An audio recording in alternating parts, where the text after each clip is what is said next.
के बाद, लगभग 1.5 साल के बाद मंगलूर में वो आए।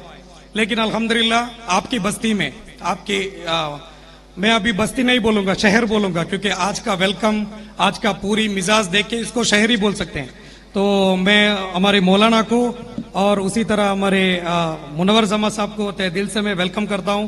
आप इस बस्ती में आके अल्हम्दुलिल्लाह हम लोगों का हिम्मत दिए, इस जलसे का आप अहम हिस्सा बने।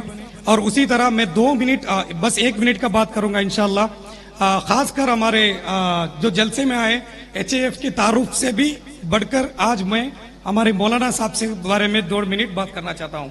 आप सब जाते शुरू हुआ तो अल्हम्दुलिल्लाह 10 साल में आप देख रहे हैं कि मदरसा अभी इस अंदाज में है जैसे कि 50 साल हो गया।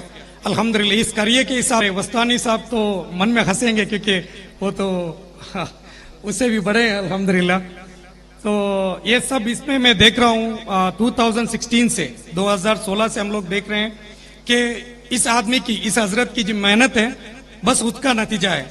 अल्हम्दुलिल्लाह HAF इनको सिर्फ हाथ दिया है, सिर्फ हाथ में हाथ दिया है। मैं आप तमाम हजरात से मैं आपकी गुजारिश करता हूं कि आप लोग उनको कंधे से कंधा देना है। बस आप लोग कंधे से कंधा देंगे तभी जाके यहाँ पे यूनिवर्सिटी बन सकता है। ये जैसे कि मुनव्वर साहब ने एक प्रोग्राम में कहा था, किसी ने गैस का इन्वेंट किया, गैस बनाया, कि उसने उसके अम्मी को नहीं दिया सिर्फ गैस का इस्तेमाल करने के लिए, उसने पूरे आलम को दे दिया। उसी तरह अगर मौलाना ने यहाँ पे स्कूल यूनिवर्सिटी बनाया तो इंशाल्लाह हम लोगों की उम्र हो गई, 40 साल हो गए, अभी जिएंगे तो 20 साल और जिएंगे। लेकिन यहाँ पे जो काम हो रहा है वो इंशाल्लाह हमारे कब्र में भी काम आएगा। जज़ाकल्लाह खैर। अस्सलाम वालेकुम रहमतुल्लाह।